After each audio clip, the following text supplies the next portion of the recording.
Ô Breno, comecemos aí com a escalada do dia, né? Eu confesso para você, eu achei que haveria de se arrefecer um pouco a atenção do Trump, mas agora ele já estrabicamente já não olha mais só para a pauta do Bolsonaro, até meio que ontem fez questão de dizer que não tinha uma amizade com o Bolsonaro, enquanto o Bolsonaro declarava um certo grau de pertencimento, amor aqui, ele dizia, não, conhecido e tal, mas ele já declara mais a sua coisa uh, mercantil mesmo para as decisões, vai para cima do Pix, vai para cima do mercado informal brasileiro, e aí ele toca num lugar um pouco mais pesado, não só para essa guerra tarifária, mas também para a percepção pública que já está lastreando cada vez mais uma reação negativa às intervenções ou tentativas de intervenção do Trump. O que a gente pode abrir os trabalhos falando sobre isso? E até onde isso vai dar, Breno? Dia 1º vai ter mesmo um estouro da boiada? Ou você acha que bateu no teto e daqui agora começa a despressurizar? Olha, primeiro eu acho que nós temos que entender a escalada de Trump contra o Brasil. Não creio que o único motivo, nem o principal da ação do Trump, hoje já está claro isso, seja ajudar Bolsonaro. Evidente que ele também tem esse objetivo. Num primeiro momento, esse pareceu ser o objetivo principal. Passados alguns dias, vai ficando nítido que ele é um objetivo secundário. O objetivo principal é afetar as articulações internacionais que buscam diminuir o peso do dólar nas transações comerciais e que buscam contestar a hegemonia norte-americana e do sistema imperialista. E o Brasil, aparentemente, está sendo visto por Donald Trump e seus assessores como o elo mais fraco do BRICS, como aquele país do BRICS no qual uma pancada norte-americana pode provocar maior crise. O Brasil está sob um ataque simultâneo dos Estados Unidos e da OTAN. A OTAN também fala em tarifas contra a Rússia, contra a China, contra a Índia e contra o Brasil, em função das transações que esses países mantêm com a Rússia, que China, Índia e Brasil mantêm com a Rússia. É um ataque coordenado, evidentemente, especialmente nesse momento em que Trump sinaliza um cavalo de pau na sua política em relação à Ucrânia e à própria OTAN.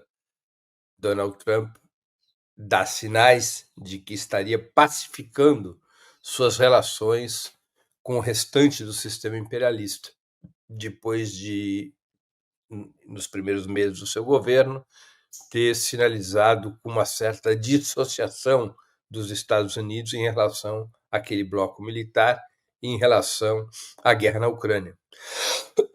Então, nós devemos entender os ataques ao Brasil como parte de uma estratégia e não puramente como um instrumento de pressão para ajudar Bolsonaro. Sendo parte de uma estratégia, o Brasil precisa pensar a sua resposta. O Brasil precisa entender o que está acontecendo e o governo precisa, claro, rearranjar sua política econômica e sua política de defesa para o que virá. Nós já assistimos isso no nosso continente. A escalada norte-americana contra a Venezuela foi exatamente assim. Sanções tarifárias, sanções pessoais, até ir num crescendo e estabelecer um bloqueio. Então, o país tem que estar preparado para isso.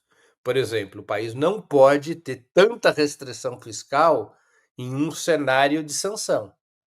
O governo precisa ter maior liberdade de gastos para poder preparar o país para essa situação, para poder agir nessa situação. Tem que haver uma alteração importante nas metas fixadas pelo arcabouço fiscal, tanto na meta do resultado primário, penso eu, quanto na meta do teto de gastos de 2,5%. Tem que haver mudança nisso, porque o país vai precisar operar recursos numa situação grave como a que se avizinha. O Brasil vai ter também que tomar medidas soberanas, tanto medidas de curto prazo quanto medidas de médio e longo prazo. Lembremos que há coisa de 2 meses atrás, o ministro Fernando Haddad ele foi aos Estados Unidos, no mesmo momento em que o presidente Lula fez sua viagem ao 9 de maio na Rússia e foi em seguida a Pequim, o ministro Fernando Haddad estava nos Estados Unidos tentando seduzir as grandes plataformas, as grandes big techs norte-americanas, a investirem na construção de data centers aqui no Brasil. Os data centers, como todos sabemos,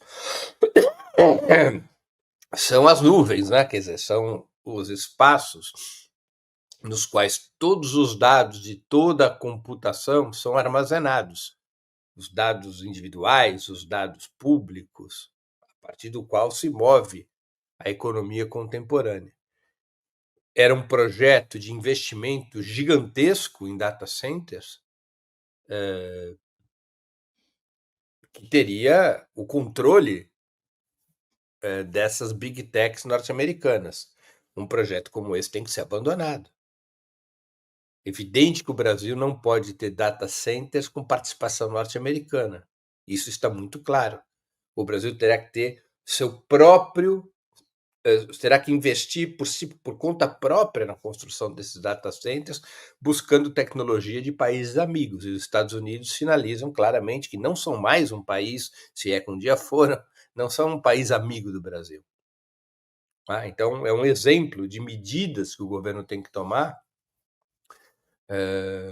em defesa da soberania. Defender a soberania não é apenas uma disputa discursiva.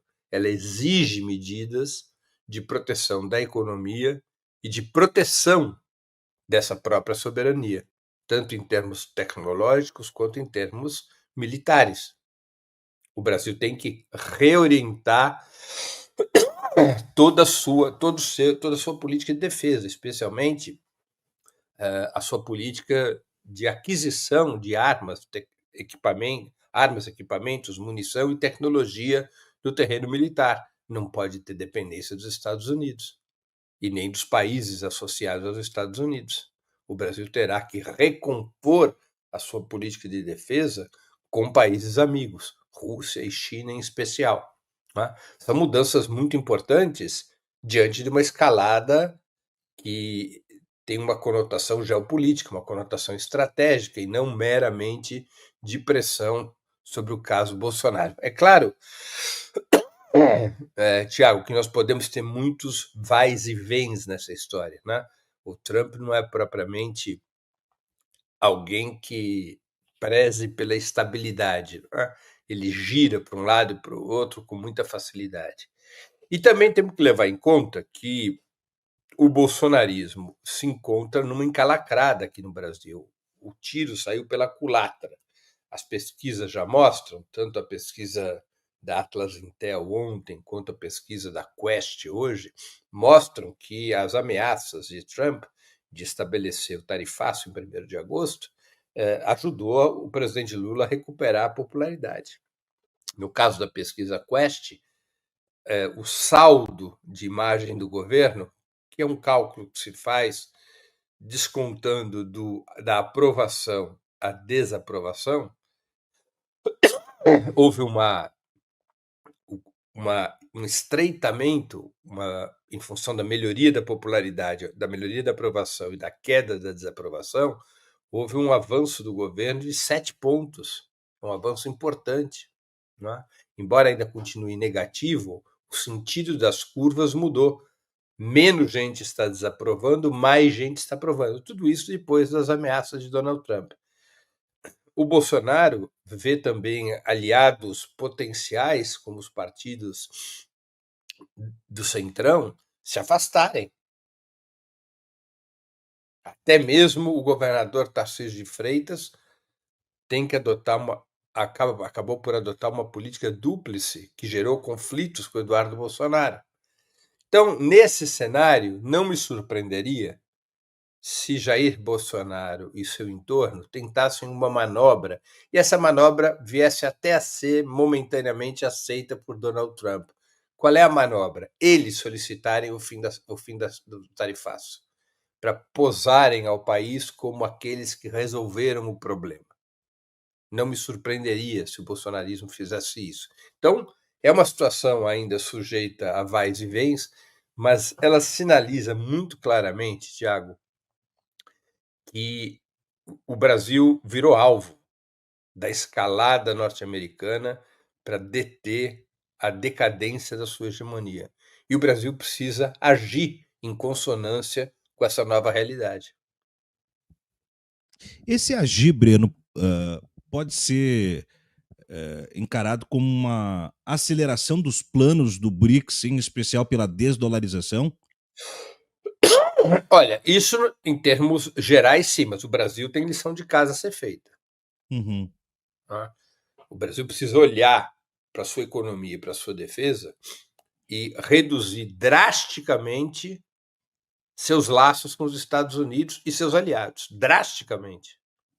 O Brasil tem que reduzir sua dependência de capital, tem que reduzir sua dependência tecnológica, tem que reduzir sua dependência militar. O Brasil tem que agir em relação a isso. O Brasil tem laços de dependência com os Estados Unidos. Os Estados Unidos são o maior investidor, de longe, o maior investidor na economia brasileira. A China fica lá atrás, por exemplo. Tá? Então, o capital norte-americano está muito presente na economia brasileira e em setores estratégicos. O Brasil não pode ter dependência tecnológica, como tem hoje em relação aos Estados Unidos, ao ponto do ministro da Fazenda propor às Big Techs investimento para construir data centers no Brasil. Tá?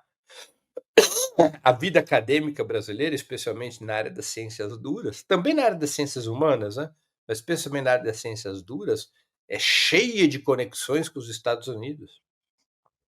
Há muitos programas norte-americanos que induzem, coordenam, subsidiam a atividade acadêmica no Brasil. Muitos. Os mais famosos a gente conhece, né?